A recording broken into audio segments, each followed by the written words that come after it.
Mamãe, por que a gente não tem árvore de Natal? Foi isso que meu filho de 6 anos me perguntou enquanto a gente passava em frente à casa da minha irmã. Pela janela dava para ver a árvore gigante, cheia de luzes, presentes embaixo. Lá dentro, meus sobrinhos correndo, rindo, e a gente ali, na calçada, voltando para o nosso quarto alugado. Eu apertei a mão dele e menti. A gente vai ter, amor, ano que vem. Mas a verdade é que eu vinha dizendo isso há 3 anos.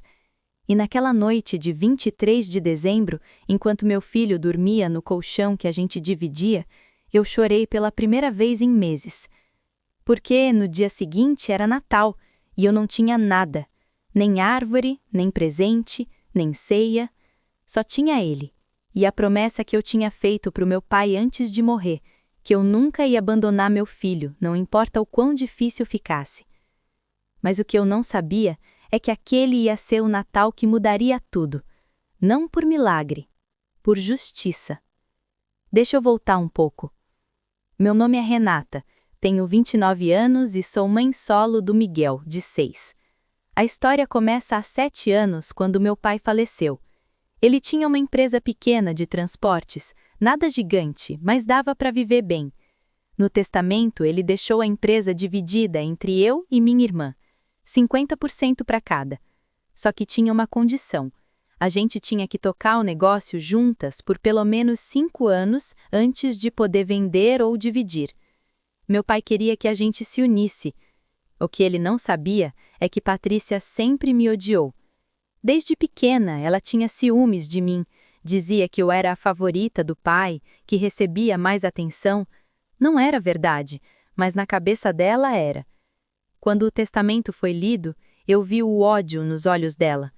Mas a gente precisava trabalhar juntas, eram as regras. No começo deu certo. Eu cuidava da parte administrativa, ela cuidava das rotas e motoristas. Aí eu engravidei.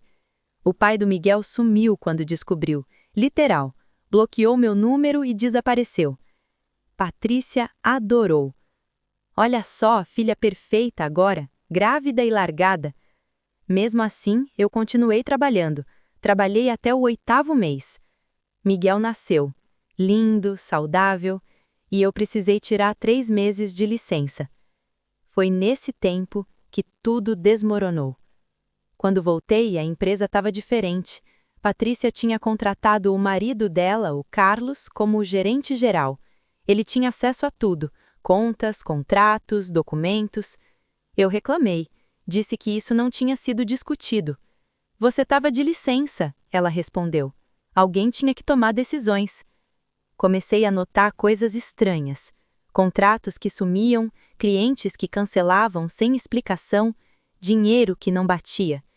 Toda vez que eu perguntava, Carlos dizia que era erro de sistema ou reorganização. Eu sabia que tinha algo errado, mas eu não tinha prova. E eu tinha um bebê para cuidar. 3 anos se passaram. A empresa começou a ir mal. Crise no setor, Patrícia dizia. Meu salário como sócia começou a atrasar. Primeiro 1 semana, depois 2, depois 1 mês. A empresa está passando aperto, Renata. Todo mundo está sacrificando. Mas Patrícia comprou uma casa nova, um carro importado. Enquanto isso, eu mal conseguia pagar aluguel. Tive que sair do meu apartamento e alugar um quarto numa pensão. Miguel e eu dividindo um colchão. Sem dinheiro para creche, eu levava ele para o escritório comigo. Patrícia odiava. Isso aqui não é lugar de criança, ela dizia. Carlos fazia pior. Ignorava o Miguel como se ele fosse invisível.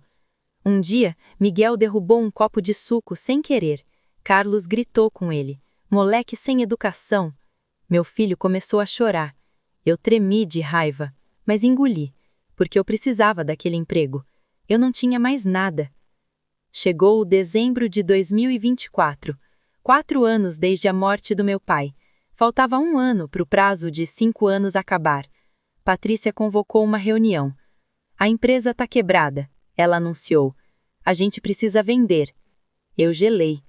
Mas o testamento, a gente precisa esperar 5 anos. Não se a empresa tiver insolvente, Carlos rebateu.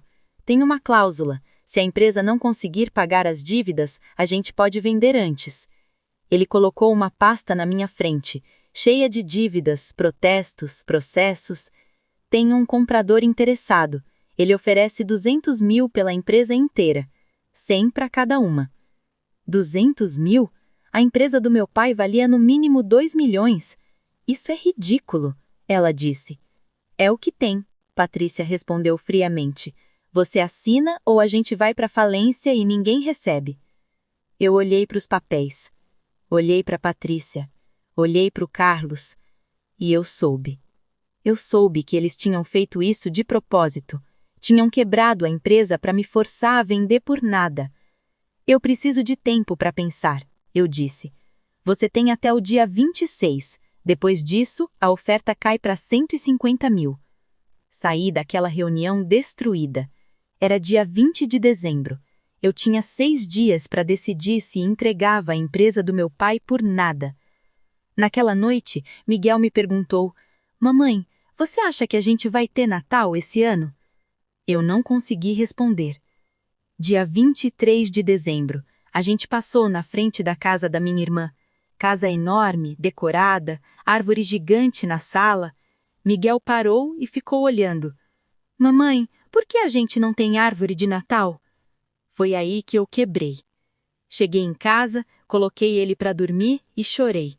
Chorei pela primeira vez em meses. E então, no meio das lágrimas, eu lembrei de uma coisa que meu pai me disse antes de morrer. Renata, se algum dia você precisar, procura o seu Antônio, ele sabe de tudo. Seu Antônio era o contador antigo da empresa, tinha se aposentado 2 anos antes. Eu nunca tinha entendido o que meu pai quis dizer, mas agora eu ia descobrir. Dia 24 de dezembro, 8 horas da manhã, eu toquei a campainha da casa do seu Antônio. Ele abriu a porta, me viu com o Miguel no colo e suspirou. Eu estava esperando você aparecer, ele disse. Entramos.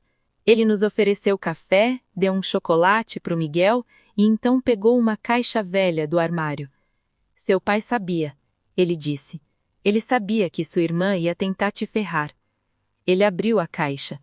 Dentro tinha pastas, muitas pastas. Nos últimos 2 anos, eu continuei monitorando a empresa. Seu pai me pediu antes de morrer. Ele me pagou adiantado para fazer isso por 5 anos. Meu coração disparou. Seu Antônio espalhou os documentos na mesa. Sua irmã e o marido desviaram mais de 1,5 milhão da empresa nos últimos 3 anos.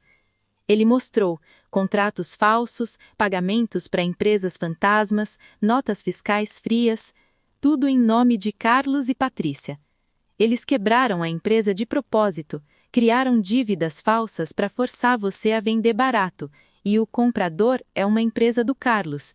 Ele ia comprar por 200 mil e revender por 2 milhões. Eu não acreditava. E por que você não me contou antes? Eu perguntei, a voz tremendo. Seu pai me fez jurar que só mostraria isso se você viesse me procurar. Ele queria que você lutasse, que não desistisse. Lágrimas escorreram pelo meu rosto. O que eu faço agora? Seu Antônio sorriu. Você vai no escritório amanhã, dia 26, e entrega isso para o advogado que eu já liguei. Ele está esperando. Dia 25 de dezembro. Natal. Eu e Miguel passamos o dia sozinhos no nosso quarto. Sem árvore, sem presentes, sem ceia. Mas eu tinha algo melhor. Eu tinha prova. Eu tinha justiça. E pela primeira vez em anos, eu tinha esperança. Miguel perguntou: Mamãe, por que você está sorrindo? Eu abracei ele forte.